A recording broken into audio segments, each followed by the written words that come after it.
우리가 오늘 제목만 봐도 필요를 따라 나누는 사람들, 이 제목만 봐도 은혜가 되지 않습니까? 필요를 따라서 나누는 사람들, 이것이 누구에 대한 이야기냐? 바로 오늘 초대교회 성도들의 모습, 이것을 잘 반영하고 있는 내용이다라고 보게 됩니다.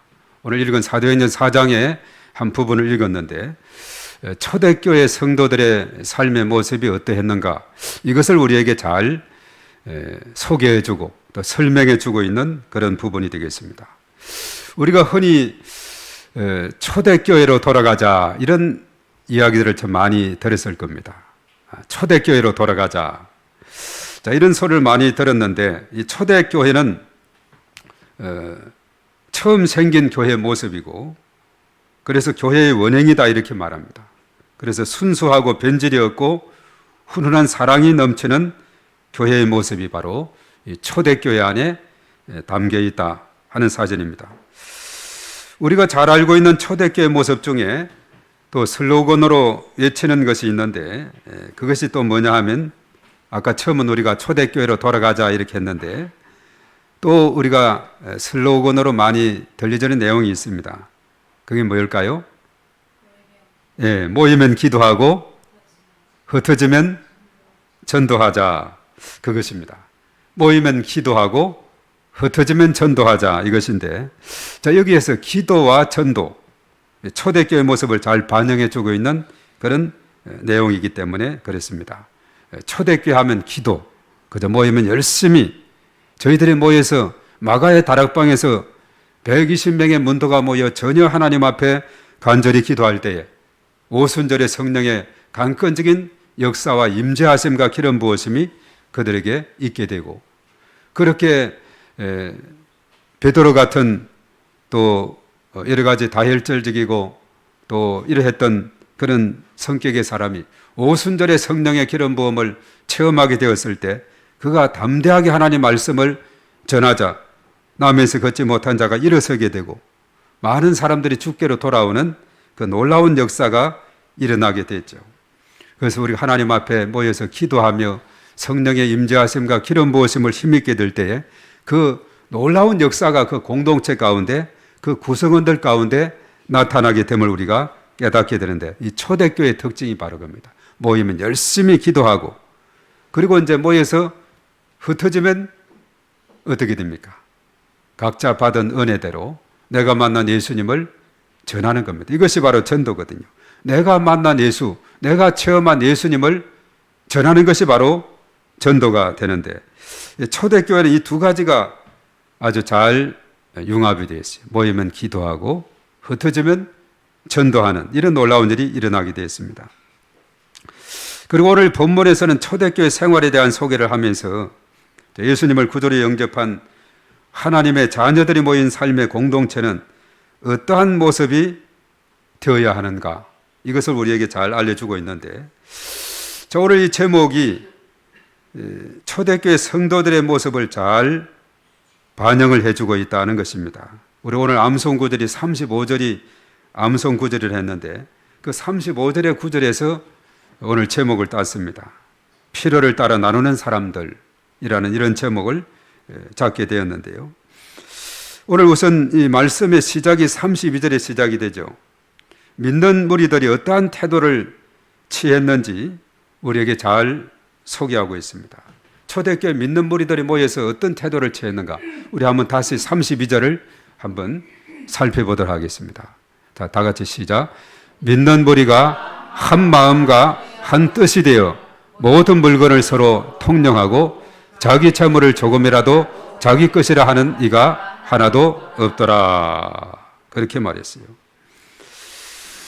자, 이것은 아래에 나오는 사도들의 복음을 듣고 큰 은혜를 받았기 때문에 이런 일이 생기게 되었다라고 말하게 되는 겁니다. 은혜 받은 자의 삶에 대해서 오늘 이 말씀은 우리에게 잘 반영을 해주고 있어요. 사도들의 복음을 들었던 그들이 거기에서 은혜를 받게 되니까 그들의 삶에 놀라운 변화를 체험하게 되었다는 사실입니다.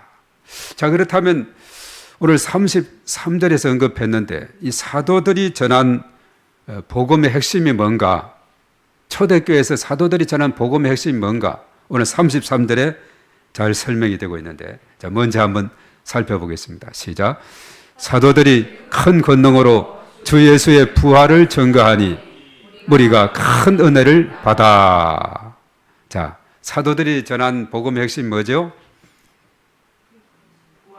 네, 부활이죠. 주 예수의 부활이다. 이렇게 말했어요.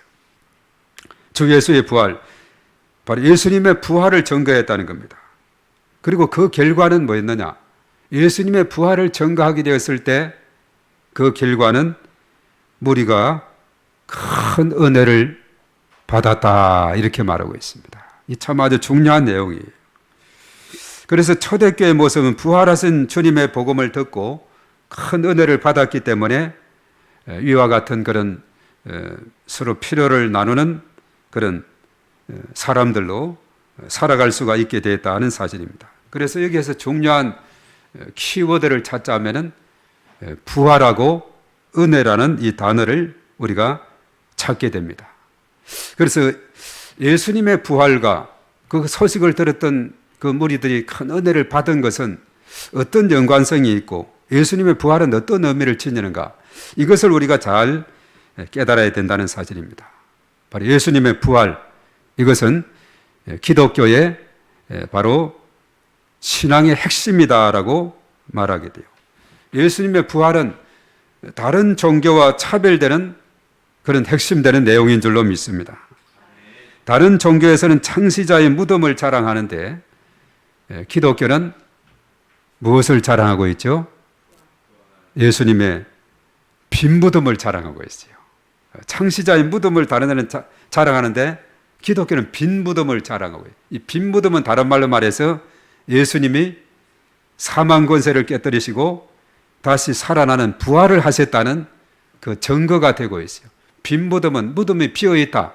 그것은 더 이상 거기에 시신으로 존재하지 않고 부활로서 예수님께서 다시 살아나셨다. 사망 권세를 깨뜨리시고 다시 살아나셨다는 증거가 바로 빈 무덤이 되고 있다는 사실이죠. 그래서 초대교회 사도들의 복음의 핵심은 뭐냐 하면 예수님의 십자가와 부활이었어요. 부활이 없는 십자가, 십자가가 없는 부활은 있을 수가 없죠. 노 크로스, 노 글로리. 바로 십자가 없는 영광은 없다. 고난이 없는 영광은 없다.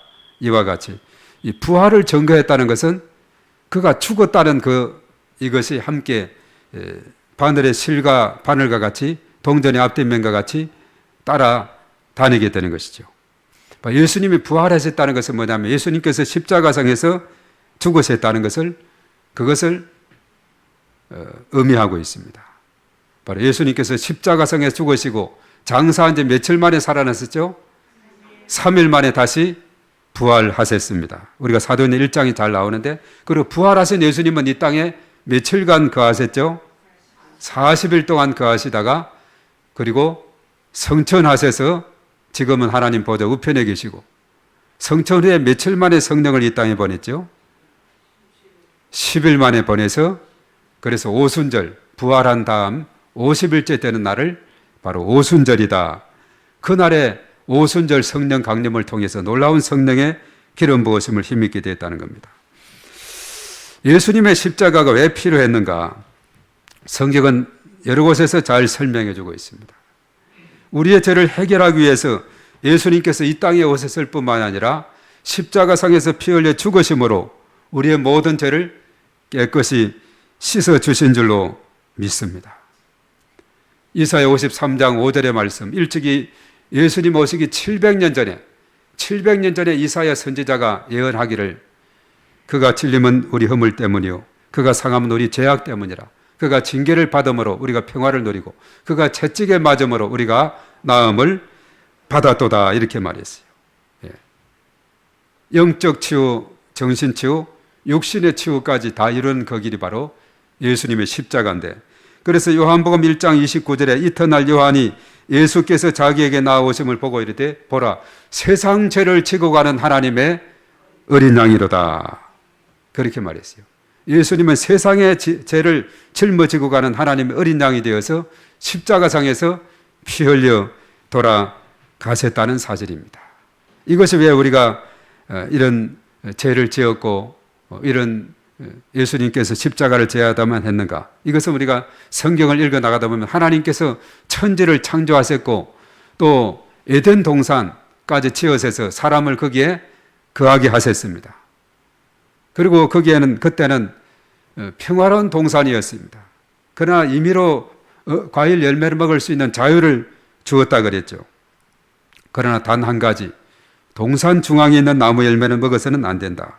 먹으면 반드시 죽는다. 그렇게 말했어요.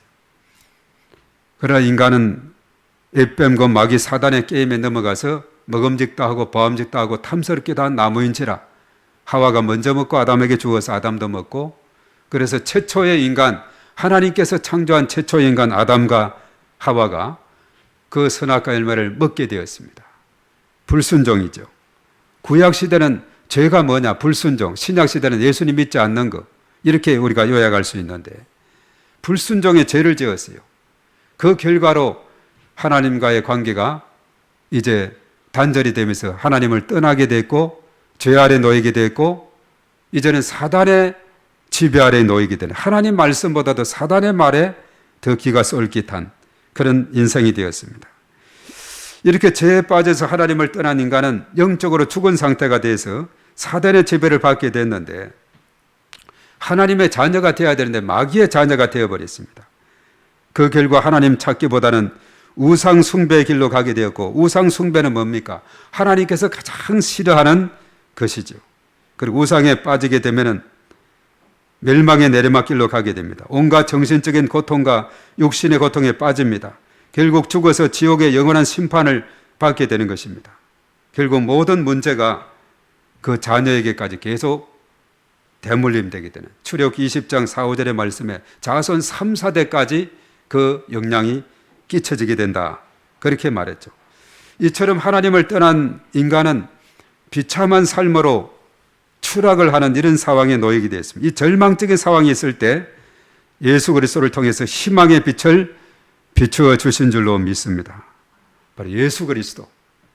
그 이름만 들어도 우리는 너무나도 감격스럽지 않습니까? 예수는 그 이름이고 그리스도는 직분이라 그랬어요. 예수 이름의 뜻은 그가 자기 백성을 그들의 죄에서 구원할 자라고 마태복음 1장 21절에 말씀했다 그랬죠. 그리스도, 헬라 말인데 히브리 말로는 메시아라 그랬어요. 메시아 뜻이 뭐냐? 기름 부음을 받은 자. 구약 시대에 기름 부음을 받은 직분이 선지자, 제사장, 왕이었다. 이렇게 말했어요. 예수님은 기름 부음 받은 자가 되어서 이 땅에 선지자, 제사장, 왕으로 오셔서 최초의 인간 아담과 하와가 죄를 지어서 이제 인간의 근본 문제, 하나님 떠났고 죄 아래 놓였고 사단의 지배 아래 놓였던 문제, 인간 스스로는 어느 누구도 이 문제를 해결할 수 없는 그런 가운데 있을 때 바로 예수님께서 이 땅에 오셔서 그런 선지자로서 하나님께 나아가는 길이 되시고 그런 제사장이 되셔서 우리의 모든 죄를 다 해결해 주시고 그런 만왕의 왕이 되셔서 바로 세상 임금 공중것에 잡은 자 마귀 사단의 세력을 멸하시는 분으로 이 땅에 오셨다는 것입니다. 그래서 우리는 어떻게 합니까? 누구든지 예수님을 마음속에, 예수 그리스도를 마음속에 영접하기만 하면은 하나님의 자녀가 되는 권세를 얻게 되는 줄로 믿습니다. 마귀의 자녀에서 하나님의 자녀로 신분이 바뀌게 되는 거예요.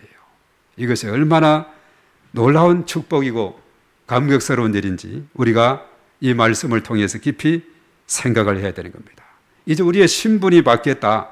마귀의 자녀가 하나님의 자녀가 됐다는 것은 놀라운 특권이 있는 겁니다. 하나님의 자녀에게는 예수 생명, 그 풍성한 생명을 얻게 되고 또 하나님 아버지에게 기도함으로 응답받을 수 있는 특권이 주어지게 되고 우리가 또 하나님 앞에 기도할 수 있는 특권도 주어지고 그리고 복음 전할 수 있는 특권도 주어지고 예수의 이름으로 원수 마귀 사단을 결박하고 쫓아낼 수 있는 권세도 우리에게 주어지게 되고 얼마나 우리에게 많은 특권이 주어졌는지 이 땅에서도 복을 받고 또 영생의 복을 받고 하늘의 시민권을 가지고 천국 현 티켓을 가지게 되고 이런 놀라운 축복이 예수 그리스도를 믿는 자들에게 주어지게 되었다는 사실입니다.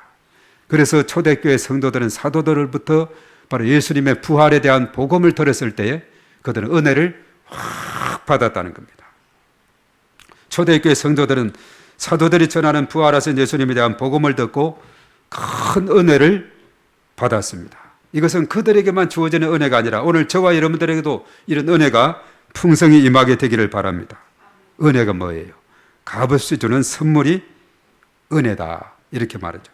값을 치르고 주는 것이, 받는 것이 아니라 값없이 주는 선물이 은혜다 그랬어요. 우리가 구원을 받게 된 것도 값없이 된 것입니다. 에베소서 2장 8절과 9절에 그랬죠. 너희가 그 은혜를 인하여 믿음으로 말미암아 구원을 얻었나니 이것이 너희에게서 난 것이 아니라 하나님의 뭐라 그랬죠? 선물이라. 하나님의 선물이라. 행위에서 난 것이 아니니 이는 누구든지 자기를 자랑치 못하게 하려 합니다. 그렇게 말했어요. 하나님의 은혜입니다. 그래서 우리가 연말이 되면 많은 우리가 간증을 하죠. 은혜 아니면 살아갈 수 없는 세상. 내가 살아온 그 모든 것이 은혜고, 은혜로 하나님께서 오늘도 우리가 어젯밤 잠에서 깨어나서 일어나게 하셨고, 또 우리에게 하나님을 찬양하고 영광 돌릴 수 있는 은혜를 부어주시고, 이런 놀라운 은혜를 우리에게 주셨다는 사실입니다. 얼마나 감사하고 놀라운 일인지 모릅니다. 이 모든 것이 은혜예요. 우리가 살아가는 그 모든 것이 은혜입니다. 우리가 그 무더운 여름 날씨, 열대야가 35일인가 계속됐다 그랬죠. 그런 가운데서도 하나님께서 저희들을 지켜주시고, 또 오늘 이렇게 건강한 모습으로 또 주님 전에 올라와서 하나님 앞에 예배를 드리게 된 이 모든 것도 은혜인 줄로 믿습니다. 예. 오늘 이 시간 참여한 우리 한 분 한 분들 하나님의 크신 은혜가 임하게 된 줄로 믿습니다. 우리 또 최장님 한 2주간 못 오셨는데 오늘 오셨고, 우리 김승순 권사님도 또 눈 수술 받으시고 이제 건강한 모습으로 잘 보이죠. 이제 오셨고, 또 우리 장영선 성도님 같은 경우는 한 달여 이 무더운 날씨에 또 뜸을 멀리 가서 뜨고 또 잘 돌아와서 오늘 지난 수요일부터 또 이렇게 금요일 또 오늘 저녁 이렇게 하나님 앞에 예배를 드리게 되고, 우리 한 사람 한 사람 정말 하나님께서 이렇게 인도해 주심이 주님의 은혜인 줄로 믿습니다. 우리가 구원을 받게 된 것, 이 모든 것이 값없이 주어진 은혜다, 이렇게 말합니다. 그래서 사도행전을 쭉 읽어 나가다 보면 이 은혜라는 단어가 참 많이 있어요. 사도행전 6장 8절부터 11장 23절, 13장 43절, 14장 3절, 26절, 15장 11절, 40절, 18장 27절, 20장 24절, 32절, 너무나 많습니다. 6장 8절에 보면 서대반이 은혜와 권능이 충만하여 큰 기사와 표적을 민간에 행했다, 이렇게 말했어요. 은혜와 권능이 충만했다. 그리고 11장 23절에 그가 이르러 하나님의 은혜를 보고 기뻐하여 모든 사람에게 굳건한 마음으로 주와 함께 머물러 있으라 권하니, 이 은혜라는 단어가 너무나도 많이 있음을 우리가 보게 됩니다. 부활의 복음을 듣고 은혜를 받기만 하면 놀라운 변화가 일어납니다. 이 은혜의 강을 우리가 건너와야 되는 거예요. 그것을 그 강을 건너지 못하면 신앙생활을 오래 했다고 해도 변화가 없는 겁니다. 언제나 자기 중심의 삶에서 벗어나지 못해요. 주변을 돌아볼 줄도 모릅니다. 남에 대한 관심도 없어요. 그러나 복음이 나에게 들어와서 변화를 받고 은혜를 받으면 달라지는 거예요. 변화가 되는 겁니다. 나 중심의 삶에서 하나님 중심의 삶으로 중심추가 변화를 하게 될 줄로 믿습니다. 이 초대교회 성도들은 자신의 소유를 필요한 자들에게 나누며 밭과 집을 팔아 헌금하기도 했다, 이렇게 말했어요. 이처럼 은혜를 받으면 주변의 지체들을 돌아보게 됩니다. 구원받은 성도들은 공동체로 존재하기 때문에 지체들의 필요를 외면할 수가 없다. 이것이 바로 오늘 34, 35절에 말씀하고 있죠. 쉽게 말해서 주재권이 이동한다는 것인데, 이 주재권은 뭐냐면 삶의 주인이 누구냐 하는 겁니다. 내 삶의 주인이 누구였으면 좋겠습니까? 삶의 주인이 누구냐 하는 겁니다. 내 삶의 주인이 누구였으면 좋겠어요? 나 자신 아니면 하나님? 네, 하나님이 돼야 되겠죠. 내 삶의 주인인 하나님이라는 그 확고한 믿음이 있을 때 하나님의 법칙대로 우리는 살아갈 수밖에 없어요. 내 생각을 다 내려놓고 하나님의 방법대로 결단하고 살아갈 수밖에 없는 것입니다. 특별히 물질에 있어서도 하나님의 것을 하나님의 것으로 인정하고 드릴 수 있는 믿음이 바로 주재권의 변화를 증명해 주는 것이다 하는 겁니다. 우리가 성경에서 하나님의 것에 대한 그 말씀이 나온 것이 있는데 그게 뭐냐면 말라기 3장 8절에 보면은 사람이 어찌 하나님의 것을 도둑질하겠느냐 그러나 너희는 나의 것을 도둑질하고도 말하기를 우리가 어떻게 주의 것을 도둑질하였나이까 하는도다. 이는 곧 11조와 봉헌물이라. 하나님의 것을 하나님의 것으로 인정하고 가로치지 않고 하나님 것으로 드리는 것. 이것이 참으로 복된 겁니다. 그렇게 살아갈 때 이어지는 축복이 있어요. 하나님의 것을 하나님께 드리는 자들에게 주신 축복이 있는데 그것이 말라기 3장 8절에서 12절이죠. 만군의 여호와가 이르노라 너희의 온전한 11조를 창고에 들여 나의 집에 양식이 있게 하고 그것으로 나를 시험하여 내가 하늘문을 열고 너희에게 복을 쌓을 곳이 없도록 붙지 아니하나 보라.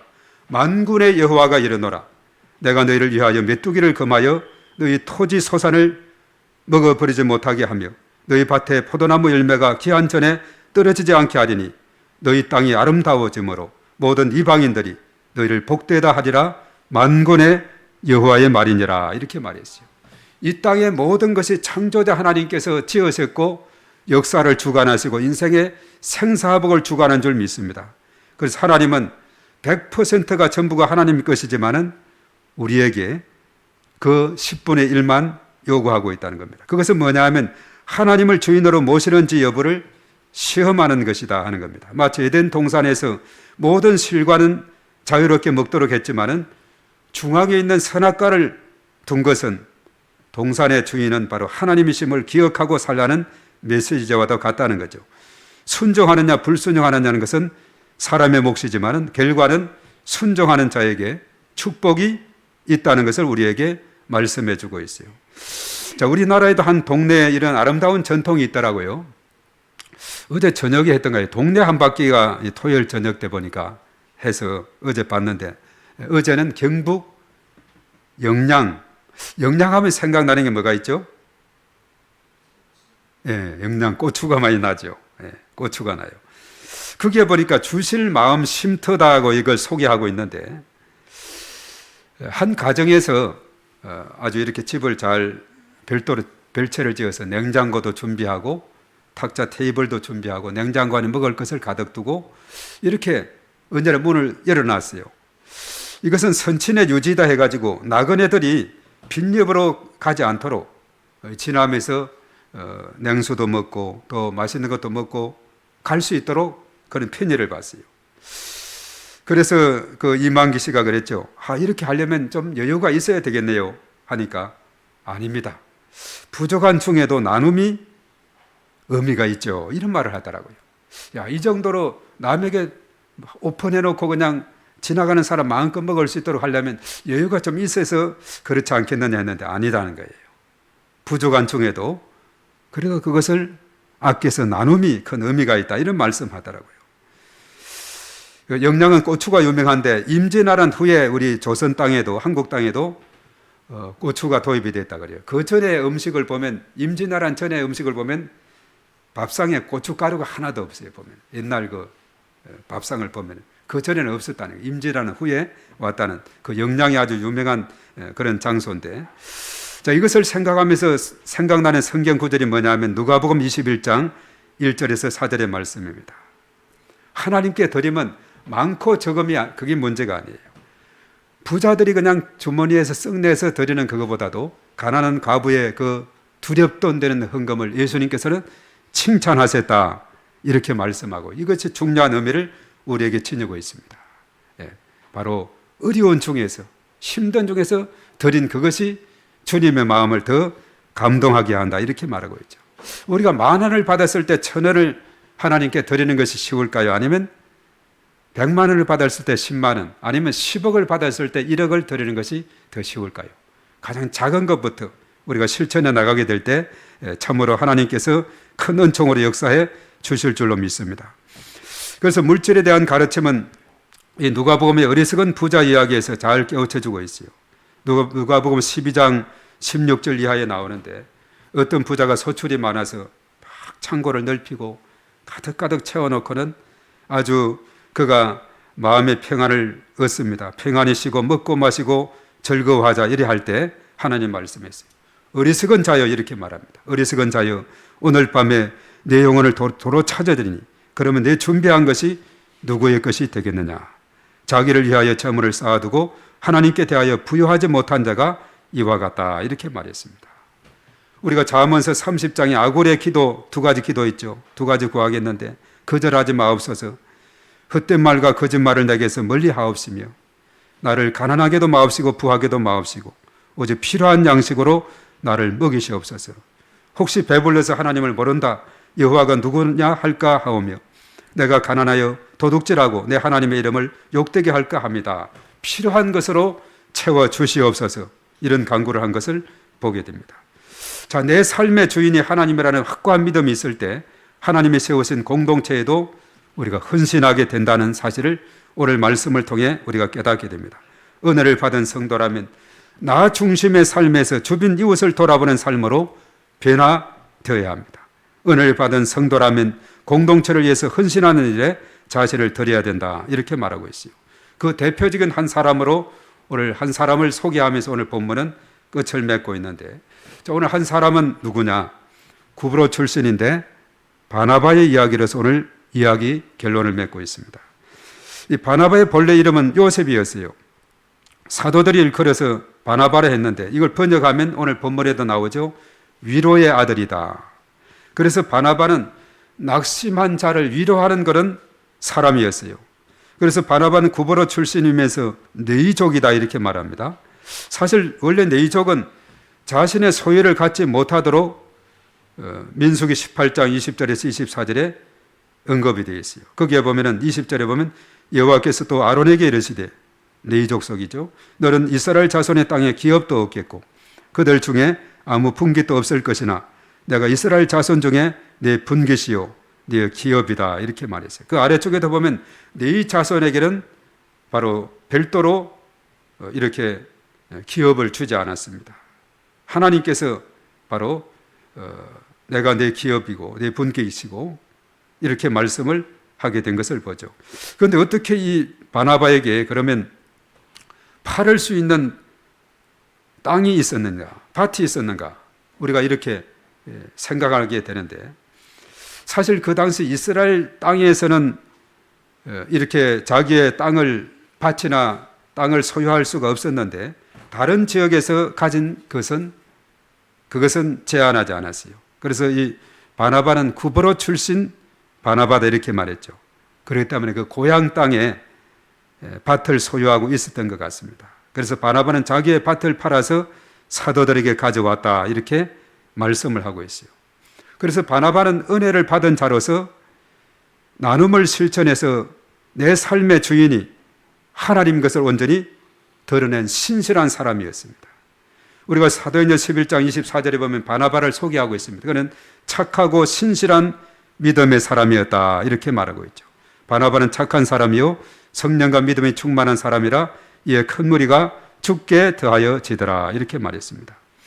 그래서 이 바나바를 특별히 예루살렘 교회가 박해를 받고 이제 흩어진 성도들, 그래서 저 다메섹 지역에 가서도 성도들이 흩어지고 저 더 높은 시리아의 저 북단 쪽에 안디옥까지 흩어진 성도들이 안디옥에 가서 교회를 세우게 된 겁니다. 그래서 그들은 박해로 인해서 흩어지게 되면 가는 곳곳마다 복음을 전했어요. 빌립 집사는 사마리아 지역 성에 가서 복음을 전했고 더 북쪽으로 가면서 복음이 전파됐는데 안디옥까지 갔던 흩어진 성도들이 열심히 전도해서 안디옥 교회를 이루게 된 겁니다. 그게 아직 지도자가 없어요. 그래서 예루살렘 교회가 그 소식을 듣고는 이제 지도자를 파송해야 되겠다 해서 그때 선택한 사람이 바로 바나바였다는 사실이죠. 그래서 바나바가 안디옥에 가보니까 정말 거기에도 많은 성도들이 이렇게 모여 있는 겁니다. 아, 이거 내 혼자 감당하기는 너무나 벅차다 싶어가지고 그가 떠오르는 사람이 있었어요. 지금 회심을 체험하고 다메섹에서 그리고 또한 예루살렘에서도 계속 배척을 당하면서 바울이 복음을 전하면 도저히 듣지를 않고 저거 깡패와 같은 사람, 그렇게 박해하던 사람이 복음을 전하니까 사람들이 수근수근하고 이렇게 해서 도저히 적응을 못해서 다소라는 터키 남부의 자기 고향 땅에 가서 머물고 있는 바울이 생각이 나는 겁니다. 그래서 이제 바나바가 그까지가 바울이 있는 곳까지 찾아가서 여러 가지 설득을 해가지고 같이 안디옥 교회로 와서 열심히 하나님 말씀을 전하고 가르치고 이렇게 함으로 인해서 안디옥 교회가 아주 건강하게 성장하게 되고 그리고 비로소 거기에서 그리스도인이라는 이름을 얻게 될 정도로 이제 그 교회 체계가 어느 정도 들어서면서 그리고 나서 이제 안디옥 교회는 이 바나바와 바울을 이방 지역의 최초의 선교사로 파송하게 된 것을 보게 됩니다. 그러므로 인해서 바나바는 정말 얼마나 귀한 일을 감당했는지 좀 고향 땅에 가서 그냥 아주 김이 여러 가지 낙심한 가운데 있는 그 바울을 격려하고 위로하고 돌아와서 안디옥 교회를 같이 세워나가고 같이 복음을 전하는 선교사로 나가서 활동을 하고 그래서 바나바는 초대교회 역사에서 중요한 일을 감당한 사람이었고 최초의 선교사가 되어서 세계 선교에 눈을 뜨게 한 사람이 바로 바나바였다 하는 사실입니다. 바나바가 있었기 때문에 그 이방인의 선교사라 할 수 있는 바울이 존재하게 됐다 하는 것을 우리가 깨닫게 되는 것입니다. 그래서 오늘 바나바의 그 훌륭한 면을 우리에게 잘 소개하면서 오늘 본문을 마무리하고 있습니다. 자, 한 가지 이야기를 하고 마무리를 하고자 하는데요. 자, 우리 지방의 어느 목사님이 사모님이 먼저 세상을 떠나고 그래서 이제 수도권에서 멀리 지역에 집을 사고 잘 인테리어하고 가구 다 갖추어서 살아가는 중에 그 사모님이 질병이 들어서 세상을 먼저 떠났는데 그러면서 여러 가지 허탈하면서 하는 말이 있어요. 결론적으로 하는 말이 있을 때 잘해. 할 수 있을 때 잘해. 있을 때 혹시 불편한 그런 관계다 또 이렇게 믿게 보이는 그런 관계다 할지라도 없어 보니까 너무나도 허탈하다는 거죠. 그래서 하는 말이 있을 때 잘해. 할 수 있을 때 잘해. 자, 이것은 뭐냐 하면 살아있을 때 하라는 것입니다. 기회는 영원하지 않기 때문에 그렇다는 것을 우리에게 알려주고 있습니다. 자, 우리 믿음의 사람들은 기회가 있을 때, 힘이 있을 때 주님을 위한 헌신과 충성이 필요한 줄로 믿습니다. 오늘 초대교회 성도님처럼 부활의 은혜를 체험한 성도가 되어서 하나님을 주인으로 삼고 내 손에 움켜쥐지만 말고 필요를 따라서 나누는 삶을 실천하는 그런 삶이 될 때 하나님께 큰 영광이 되고 하나님께서 기뻐 우리를 칭찬하는 복된 삶이 되게 해 주실 줄로 믿습니다. 이 믿음으로 복되고 승리하는 저와 여러분들이 다 되시기를 주의 이름으로 축복합니다. 오늘 이 시간 우리 함께 기도하겠습니다. 기도하기 전에 주님 것을 내 것이라고 고집하며 살아봤네. 우리 찬양하고 기도하도록 하겠습니다.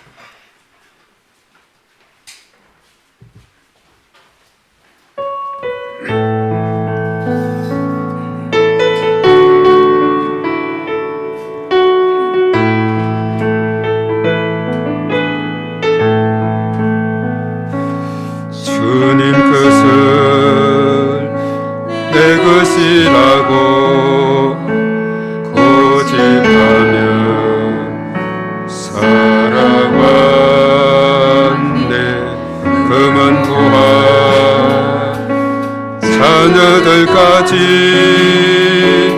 주님 것을 내 것이라. 아버지여 철없는 종을 용서하여 주옵소서. 맡긴 사명 맡긴 대물 주라니 성령이라. 천하님 몸 내 것이라고 천하님 몸 내 것이라고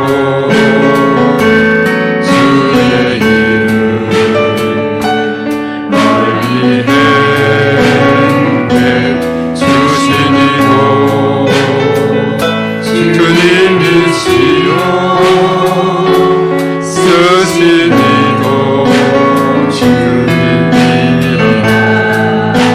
아버지여 아버지여 중한 종을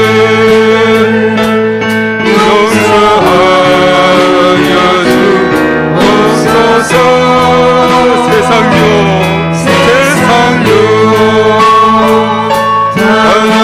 하늘리하고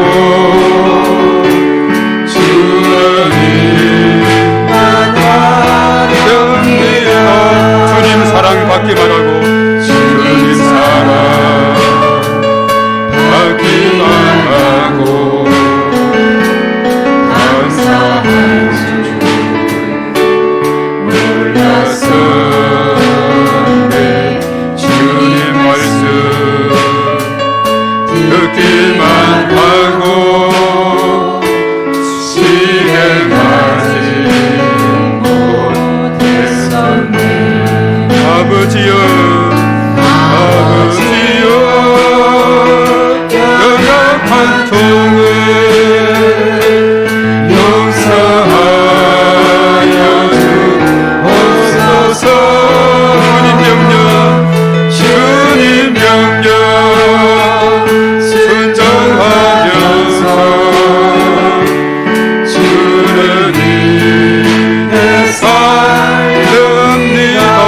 아멘. 이 시간 우리 말씀을 생각하면서 우리 하나님 앞에 간절히 기도하기를 원합니다.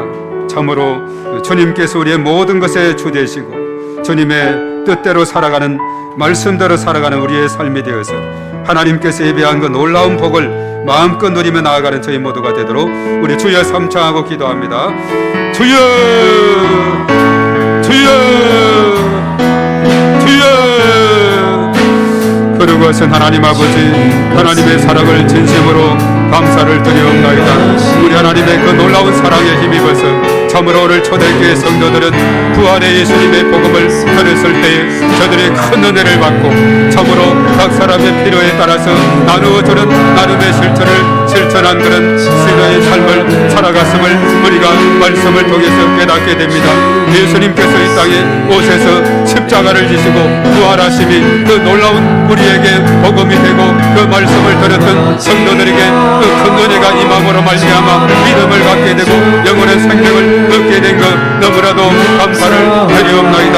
예수님의 부활 그 은혜를 힘입어서 아버지 하나님의 저들이 더욱더 우리의 삶 가운데 놀라운 배달을 체험할 수 있도록 하나님께서 역사하시고 인도해 주심을 주여 믿습니다.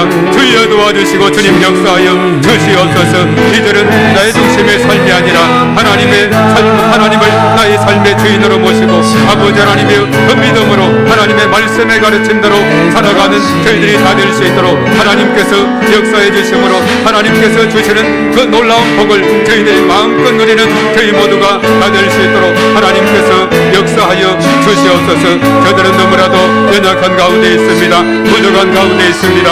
하나님이여 저희들을 불쌍히 여겨 주시옵시고 주님의 권능의 손으로 붙들어 주셔서 저희들의 삶 가운데 이제는 내 중심의 삶이 아니라 하나님 중심의 삶으로 주제권을 옮겨드리게 하시고 하나님께서 만물을 창조하셨고 역사를 주관하시고 인간을 창조하셨고 인간의 모든 생사화복을 주장하시는 전능하신 하나님 것을 우리가 믿을진데 하나님의 말씀에 순종하며 나가는 저희 모두가 될 수 있도록 하나님께서 역사하여 주시옵기만을 주여 간절히 바라옵고 원하옵나이다. 오늘 이 시간 저희들 주 앞에 나와서 이제는 하나님의 자녀로서 하나님 앞에 기도할 수 있도록 인도하심을 감사를 드립니다. 이 시간 하나님의 연약한 속에 있는 심령들 하나님의 불쌍히 여겨 주시옵시고 주님의 권능의 손으로 붙드시고 치료해 주시고 하나님 앞에 기도함으로 응답받고 돌아가는 저희들 되게 도와주시옵소서.